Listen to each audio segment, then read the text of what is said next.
નમસ્કાર મિત્રો, હું રાજેશ ભાસ્કર આપ સૌનું યુટ્યુબમાં આપણી આ ચેનલ પર સ્વાગત કરું છું. મિત્રો, આજે આપણે તારીખ 24 ડિસેમ્બર 2024ના કેટલાક મોસ્ટ ઇમ્પોર્ટન્ટ કરંટ અફેર અને અગાઉની પરીક્ષામાં પૂછાયેલા કેટલાક ઇમ્પોર્ટન્ટ પ્રશ્નો વિશે ડિટેલમાં ચર્ચા કરીશું, જે આપને આવનારી પરીક્ષા માટે ખૂબ જ ઉપયોગી સાબિત થશે. તો મિત્રો, આપ આ ચર્ચા સાથે જોડાઈ રહેજો અને વિડીયોને પહેલેથી લઈને છેલ્લે સુધી પૂરેપૂરો જોવાનો આગ્રહ રાખજો.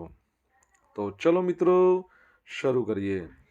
શરૂઆત કરતાં પહેલાં જણાવી દઉં કે જો તમારે આપણી આ યુટ્યુબ ચેનલને સબસ્ક્રાઈબ કરવાનું હજી પણ બાકી હોય તો ચેનલને સબસ્ક્રાઈબ કરજો, નોટિફિકેશન બેલ આઇકોનને પ્રેસ કરીને. અને જો તમને વિડીયો પસંદ આવે તો વિડીયોને લાઈક કરજો અને તમારા જેટલા પણ મિત્રો છે બધા મિત્રો જોડે વિડીયોની લિંકને શેર કરજો. તો શરૂઆત કરીએ. સૌપ્રથમ જોઈશું અગાઉની પરીક્ષામાં પૂછાયેલા સામાન્ય વિજ્ઞાનના પ્રશ્નો, જેના જવાબો તમારે મને કમેન્ટ બોક્સમાં લખીને જણાવવાનું છે. વિડીયોના લાસ્ટમાં જ્યારે હું તમને આ દરેક પ્રશ્નના જવાબ જણાવું ત્યારે તમારે ચેક કરવાનું છે કે તમે આપેલા પ્રશ્નોના જવાબમાંથી કેટલા પ્રશ્નોના જવાબ સાચા છે. અને જેટલા પણ પ્રશ્નોના જવાબ સાચા હોય એનો આંકડો તમારે કમેન્ટમાં લખવાનો કે 10માંથી આટલા પ્રશ્નોના જવાબ સાચા છે. ડેઇલી જીકે ટેસ્ટમાં આપણે રોજ 10 પ્રશ્નો પૂછે છે, જેમાંથી 5 પ્રશ્નો સામાન્ય વિજ્ઞાનના હોય છે. બાકીના જે 5 પ્રશ્નો છે એ ગુજરાતની કલા, સંસ્કૃતિ અને વારસાના છે. તો તમે તમારા આન્સર આપો નીચે કમેન્ટ બોક્સમાં અને હું આજના કરંટ અફેરનો પ્રથમ પ્રશ્ન છે એની શરૂઆત કરું છું. આજનો પ્રથમ પ્રશ્ન છે કે તાજેતરમાં ભારતે કોને હરાવીને અંડર-19 મહિલા એશિયા કપ 2024ની અંદર ચેમ્પિયન બન્યું છે? તો જવાબ આવશે બાંગ્લાદેશને હરાવીને. કોને હરાવીને? બાંગ્લાદેશને. તો 22 ડિસેમ્બરના રોજ મલેશિયાના કુઆલાલંપુરમાં બાયુમાસ ઓવલ ખાતે ભારત અંડર-19 અને બાંગ્લાદેશ અંડર-19 એમની જે ટીમો છે એ ટીમો વચ્ચે એસીસી મહિલા અંડર-19 એશિયા કપ 2024 છે એની ફાઇનલ દરમિયાન ભારતીય ટીમે બાંગ્લાદેશને હરાવીને પ્રથમવાર એશિયા કપ ટાઇટલ પોતાના નામે કર્યું છે. તો બાંગ્લાદેશને 41 રનથી હરાવ્યું છે. પ્લેયર ઓફ ધ ટુર્નામેન્ટ છે એ ગોગાંદી ત્રિષા, એમણે ભારત માટે મેચ વિનિંગ અડધી સદી ફટકારી હતી. ટોસ જીતીને બાંગ્લાદેશની ટીમે પ્રથમ ફિલ્ડિંગનો નિર્ણય લીધો, જે ટીમ માટે ખોટો સાબિત થયો હતો. ભારતની 19 વર્ષીય ઓપનર ગોગાંદી એ ટીમ માટે સૌથી વધારે 52 રનની ઇનિંગ રમી હતી અને જેના લીધે જ 20 ઓવરના અંતે 7 વિકેટે 117 રન થયા હતા. મિથિલા વિનોદ એમણે 17 રન કર્યા હતા. રન ચેઝ કરતા બાંગ્લાદેશની ટીમનો બીજી ઓવરમાં ધબડકો શરૂ થઈ ગયો. ભારતની આયુષ્ય શુક્લાએ 3 વિકેટ લીધી. એમણે શાનદાર બોલિંગ કરી. બાંગ્લાદેશની ટીમને ફક્ત 76 રનમાં જ ઓલ આઉટ કરી દીધી. અને ટીમ તરફથી માત્ર જુવાઇરિયા ફિરદોસ એમણે 22 રન કર્યા. પરુણિકા સિસોદિયા અને સોનમ યાદવે પણ 2 વિકેટ ઝડપી હતી. બરાબર. એકચ્યુઅલી 15થી લઈને 22 ડિસેમ્બર દરમિયાન આનું આયોજન કરવામાં આવ્યું હતું કુઆલાલંપુરમાં. ઓકે. રિસન્ટલી તમને ખ્યાલ હોય તો આપણે ભણ્યા હતા T20 વર્લ્ડ કપ યોજાયો હતો મહિલાનો. કઈ જગ્યાએ યોજાયો હતો? યુનાઇટેડ આરબ એમિરાતમાં. એમાં કઈ ટીમ વિજેતા બની છે? જો તમને ખબર હોય તો કમેન્ટ બોક્સમાં લખીને જણાવજો. ત્યારબાદનો સેકન્ડ પ્રશ્ન, દર વર્ષે રાષ્ટ્રીય ગ્રાહક અધિકાર દિવસ ક્યારે મનાવવામાં આવે છે? તો આજનો દિવસ એટલે કે 24 ડિસેમ્બરને યાદ રાખજો. શું કહ્યું છે? રાષ્ટ્રીય ગ્રાહક અધિકાર દિવસ, ભારતની અંદર નેશનલ કન્ઝ્યુમર રાઇટ્સ ડે. તો દર વર્ષે 24મી ડિસેમ્બરે રાષ્ટ્રીય ગ્રાહક અધિકાર દિવસ મનાવવામાં આવે છે. આ દિવસે 1986માં ગ્રાહક સુરક્ષા અધિનિયમને રાષ્ટ્રપતિની સંમતિ મળી ગઈ હતી અને તે અમલમાં આવ્યો હતો. અધિનિયમનો ઉદ્દેશ ગ્રાહકોને વિવિધ પ્રકારના શોષણ સામે અસરકારક સુરક્ષા પ્રદાન કરવાનો છે, જેમ કે ખામીયુક્ત માલ, પછી સેવાઓમાં ઉણપ, અયોગ્ય વેપાર વ્યવહાર, આ બધી બાબતો. તમારા માટે એક પ્રશ્ન છે કે વિશ્વ ગ્રાહક અધિકાર દિવસ આપણે ક્યારે મનાવીએ છીએ? વિશ્વ ગ્રાહક અધિકાર દિવસ. જો તમને જવાબ આવડતો હોય તો કમેન્ટ બોક્સમાં લખીને જણાવજો. વડાપ્રધાન નરેન્દ્ર મોદીએ જયપુરમાં 46,300 કરોડથી વધુ કિંમતની યોજનાઓનું ઉદ્ઘાટન કર્યું. તો પ્રધાનમંત્રી નરેન્દ્ર મોદીએ જયપુરમાં રાજસ્થાનની સરકારના 1 વર્ષની સમાપ્તિના નિમિત્તે આયોજિત કાર્યક્રમમાં ભાગ લીધો, જ્યાં તેમણે 46,300 કરોડથી વધુ રૂપિયાની કિંમતના ઉર્જા, માર્ગ, રેલવે, પાણી સંબંધિત 24 પ્રોજેક્ટોનું ઉદ્ઘાટન કર્યું અને શિલાન્યાસ પણ કર્યો છે. એમણે 11,000 કરોડ રૂપિયાથી વધુ કિંમતના 9 પ્રોજેક્ટનું ઉદ્ઘાટન કર્યું, જેમાં કેન્દ્ર સરકારના 3 પ્રોજેક્ટ, રાજ્ય સરકારના 2 પ્રોજેક્ટનો સમાવેશ થાય છે. તેમણે 35,300 કરોડથી વધુ રૂપિયાની કિંમતના 15 પ્રોજેક્ટનો શિલાન્યાસ કર્યો હતો. આ પ્રસંગે રાજસ્થાનના રાજ્યપાલ હરિભાઉ બાગડે, રાજ્યના મુખ્યમંત્રી ભજનલાલ શર્મા, મધ્યપ્રદેશના મુખ્યમંત્રી મોહનલાલ યાદવ, કેન્દ્રીય જળશક્તિ મંત્રી CR પાટીલ આ બધા ઉપસ્થિત રહ્યા હતા. તમને ખબર છે ને, જયપુર અને પિંક સિટી કહીએ છીએ. આખા વિશ્વમાં સૌથી મોટામાં મોટું ક્રિકેટ સ્ટેડિયમ અમદાવાદમાં છે, Shri Narendra Modi cricket stadium. 2nd નંબરનું મેલબોર્ન, ઓસ્ટ્રેલિયા. 3rd નંબરનું જે છે એ જયપુરમાં છે. તમારે એનું નામ કહેવાનું છે. જો તમને આવડતું હોય તો કમેન્ટમાં લખીને જણાવો. મિત્રો, વિડીયો પસંદ આવ્યો હોય, ભણવાની મજા આવી હોય તો વિડીયોને લાઈક કરો, તમારા મિત્રો જોડે વિડીયોની લિંકને શેર કરો. આપણી બંને યુટ્યુબ ચેનલ રાજેશ ભાસ્કર અને રાજેશ ભાસ્કર 2 બંનેને જો સબસ્ક્રાઈબ કરવાની બાકી હોય તો સબસ્ક્રાઈબ કરો, નોટિફિકેશન બેલ આઇકોનને પ્રેસ કરીને. મિત્રો, જો તમારે ડેલી કરંટ અફેરની PDF જોઈતી હોય તો તમારે શું કરવાનું? ટેલિગ્રામ ચેનલને જોઈન કરી લેવાની, જેની લિંક વિડીયોની ડિસ્ક્રિપ્શનમાં છે. તમે ટેલિગ્રામ પર જઈને રાજેશ ભાસ્કર સર્ચ કરશો એટલે આ પ્રમાણેનો સિમ્બોલ જોવા મળશે. તો PDF તો તમને અહીંયા મળશે, તો સાથે સાથે પોલ્સ પણ રમવા મળશે. તો ટેલિગ્રામ ચેનલને આજે જ જોઈન કરો જો બાકી હોય તો. તાજેતરમાં વડાપ્રધાન નરેન્દ્ર મોદીને કયા દેશનું સર્વોચ્ચ સન્માન ઓર્ડર ઓફ મુબારક અલ કબીર એનાયત કરવામાં આવ્યું છે? તો જવાબ આવશે કુવૈત. ક્યાંનું? કુવૈતનું. તો તાજેતરમાં વડાપ્રધાન નરેન્દ્ર મોદીને કુવૈતના અમીર શેખ મિસાલ અલ અહમદ અલ જાબેર અલ સબાહ એના દ્વારા કુવૈતનું જે સર્વોચ્ચ નાગરિક સન્માન ઓર્ડર ઓફ મુબારક અલ કબીર એનાયત કરવામાં આવ્યું. આ પ્રતિષ્ઠિત સન્માન PM મોદીને મળેલા 20મા નંબરનું આંતરરાષ્ટ્રીય સન્માનને ચિહ્નિત કરે છે. 20 આંતરરાષ્ટ્રીય સન્માન થયા, જે વૈશ્વિક ભાગીદારી અને વિશ્વ મંચ પર ભારતના વધતા પ્રભાવને પ્રોત્સાહન આપવા માટે એમનું યોગદાનનું પ્રતીક છે. મુબારક અલ કબીરનો એવોર્ડ કુવૈતનું સર્વોચ્ચ નાઇટહુડ ઓર્ડર છે.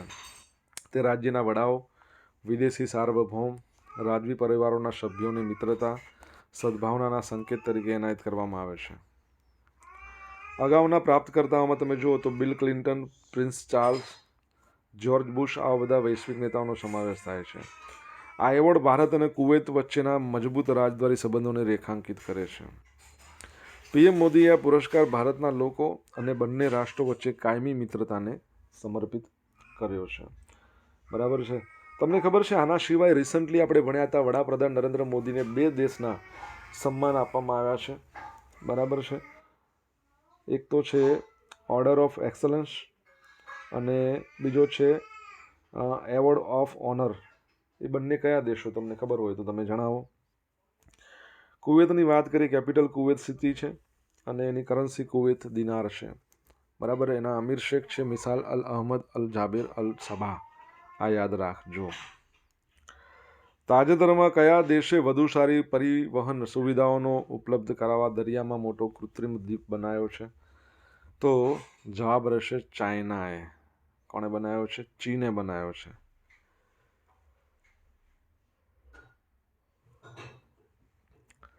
તો તાજેતરમાં ચીને પૂર્વોત્તર તટ પર લિયોનિંગ પ્રાંતના એક વ્યસ્ત પોર્ટ ધરાવતા શહેર ડાલિયાન છે. આ ડાલિયાન શહેરને વધુ સારી પરિવહન સુવિધાઓ એટલે કે કનેક્ટિવિટી ઉપલબ્ધ થાય એના માટે દરિયામાં જ શું કર્યું? કૃત્રિમ દ્વીપ બનાવી દીધો છે. આ દ્વીપ પર હવાઈ મથક બનાવવાની યોજના પર કામગીરી ચાલી રહી છે. આ કૃત્રિમ દ્વીપ પર વિશ્વનું સૌથી મોટું હવાઈ મથક બનવાની વિશ્વમાં ચીનનો નવો ઉપલબ્ધિ પોતાના નામે તે કરશે. બરાબર છે. આ યાદ રાખજો. તમને ખબર છે, ચીને તો કૃત્રિમ સૂરજ પણ બનાવેલો છે. હવે કૃત્રિમ દ્વીપ પર નિર્માણાધીન જે ડાલિયાન ઝિનઝો એ 2 આંતરરાષ્ટ્રીય હવાઈ મથક 20.9 વર્ગ કિલોમીટરમાં વિસ્તરેલું છે, જેમાં 4 રનવે છે. 9 લાખ વર્ગ કિલોમીટરમાં પેસેન્જર ટર્મિનલ રહેશે, જે 2035 સુધીમાં શરૂ થવાનું છે. હવે આ હવાઈ મથક છે એનાથી પ્રતિ વર્ષ 5.40 લાખ ફ્લાઇટ ઉતરાણ કરશે. અહીં આશરે 8 કરોડ પેસેન્જર હવાઈ મુસાફરી કરી શકશે. કૃત્રિમ દ્વીપ પર આ એરપોર્ટ બન્યા બાદ તે વિશ્વનું ટોચનું હવાઈ મથક બનશે, પરંતુ કૃત્રિમ દ્વીપ પર બનેલું. બાકી તમને ખબર જ હશે કે વિશ્વનું સૌથી મોટામાં મોટું એરપોર્ટ કયા દેશમાં ક્યાં બની રહેલું છે, નામ શું છે, નામ કહી દો ખાલી. અને રિસન્ટલી આપણે એવું પણ ભણ્યા હતા, ચીનની વાત કરીને, કે ચીને લોખંડને ઓગાળી નાખે, બરાબર છે, એવું એક બીમ ડ્રોન્સ બનાવ્યું છે, બરાબર, યુદ્ધમાં ઉપયોગ કરી શકે છે. હવે આ કૃત્રિમ દ્વીપ છે એના પર સ્થિત હોંગકોંગનું, જો કે આમાં શું છે, હોંગકોંગમાં પણ એક કૃત્રિમ દ્વીપ પર આંતરરાષ્ટ્રીય એરપોર્ટ છે. જાપાનમાં પણ છે, એના કરતાં પણ આ મોટું બનશે. જાપાનમાં આવેલું છે કંસાઈ. ડાલિયાન પોર્ટ ઓઇલ રિફાઇનરી શિપિંગ પર્યટન માટે આકર્ષણનું મુખ્ય કેન્દ્ર છે. આ નવું હવાઈ મથક ચીનના પાડોશી જાપાન અને દક્ષિણ કોરિયાની નજીક બનશે.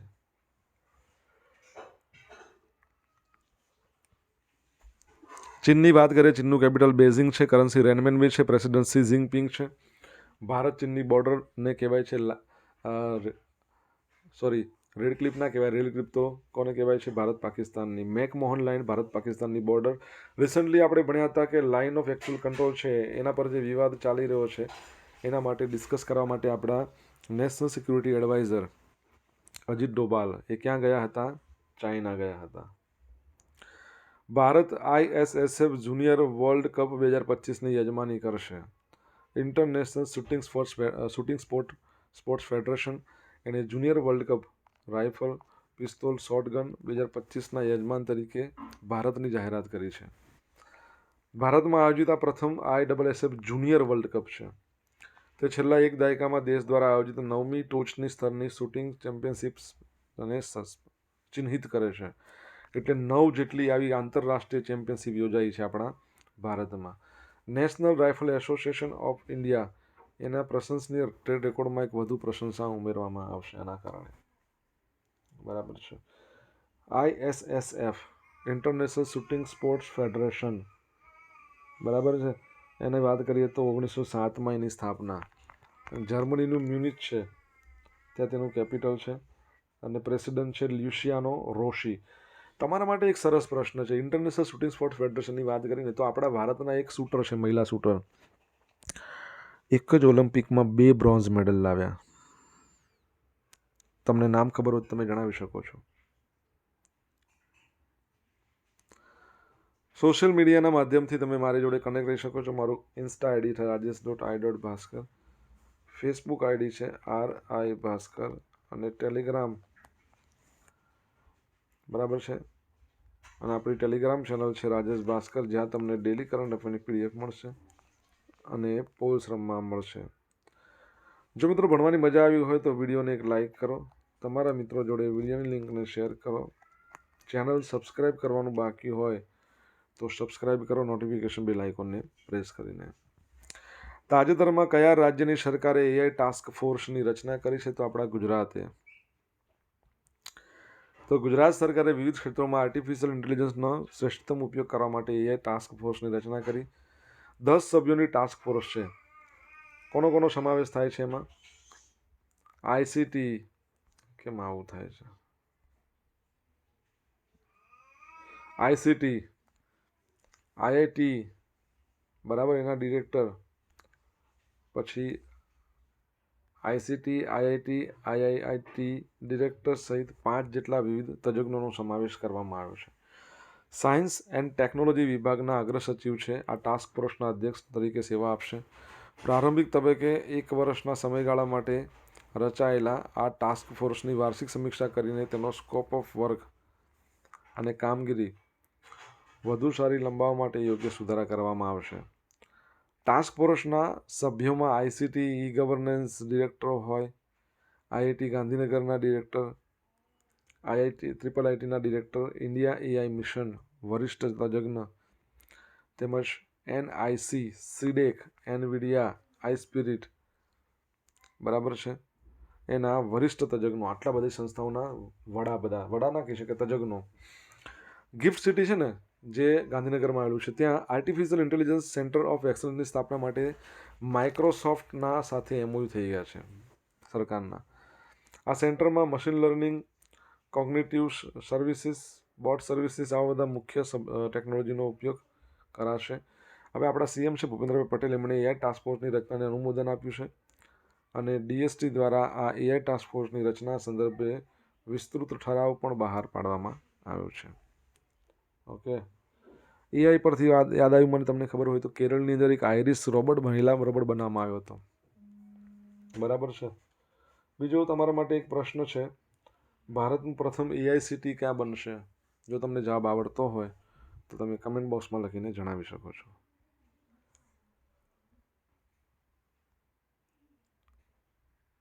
દિલ્હી એન્ડ ડિસ્ટ્રિક્ટ ક્રિકેટ એસોસિએશનના નવા પ્રમુખ, નવા તો ના કહી શકાય, એના એ જ પાછા આવ્યા છે. તો ડીડીસીની ચૂંટણીમાં રોહન જેટલી ફરીવાર જીત્યા છે. એમણે ભૂતપૂર્વ ભારતીય ક્રિકેટર કીર્તિ આઝાદને હરાવ્યા અને મુખ્ય પદ જાળવી રાખ્યું છે. દિલ્હી એન્ડ ડિસ્ટ્રિક્ટ ક્રિકેટ એસોસિએશનના પ્રમુખ તરીકે રોહનનો આ સતત બીજો કાર્યકાળ છે. ચૂંટણીમાં કુલ મતોની સંખ્યા 2413 હતી, જેમાંથી રોહિતને 1517 જેટલા વોટ મળ્યા હતા. રાકેશ કુમાર બંસલ, સુધીર કુમાર, એમને વિશાળ માર્જિનથી હરાવીને શિખા કુમાર ડીજીસીએના ઉપપ્રમુખ બન્યા છે. કોણ છે શિખા કુમાર? અશોક કુમાર સેક્રેટરી પદ માટે જીત્યા છે અને હરીશ સિંગલા છે ખજાનચી પદ માટે. એમના સિવાય અમિત ગ્રોવર છે, બરાબર છે, એ અમિત ગ્રોવર વીજળી બનીને જોઈન્ટ સેક્રેટરી છે. અમિત ગ્રોવરને જોઈન્ટ સેક્રેટરી બનાવવામાં આવે છે. તો મને એથી શું યાદ આવ્યું ખબર છે? દિલ્હી ડિસ્ટ્રિક્ટ ક્રિકેટ એસોસિએશન પરથી આપણું યાદ આવ્યું બીસીસીઆઈ. બીસીસીઆઈના જે સચિવ હતા, જે હવે આઈસીસીના ચેરમેન બની ગયા છે. તો બીસીસીઆઈનું પદ, સચિવનું પદ ખાલી પડ્યું. એમાં વચગાળાના નવા સચિવ તરીકે કોની નિમણૂક કરવામાં આવી છે, તમને આવડતું હોય તો તમે કમેન્ટ બોક્સમાં લખીને જણાવી શકો છો. હવે મિત્રો જોઈશું અગાઉની પરીક્ષામાં પૂછાયેલા સામાન્ય વિજ્ઞાનના પ્રશ્નો. પહેલો પ્રશ્ન છે કે લોહીમાં શર્કરાનું નિયમન કોણ કરે? સુગરનું નિયમન કોણ કરે? ઇન્સ્યુલિન. ઇન્સ્યુલિનનો સ્ત્રાવ એ જો નિયંત્રણ ના કરી શકે તો ડાયાબિટીસ થાય, ઇન્સ્યુલિનના ઇન્જેક્શન લેવા પડે. ન્યુમોનિયા રોગ કોની સાથે સંબંધ ધરાવે છે? ફેફસામાં થાય. લંબાઈ માપના એકમો નીચેનું કોણ અસંગત છે? તો લીટર. લીટર તો એમાં ના આવે, પ્રવાહીમાં આવે. પ્લેગનો રોગ શાનાથી ફેલાય છે?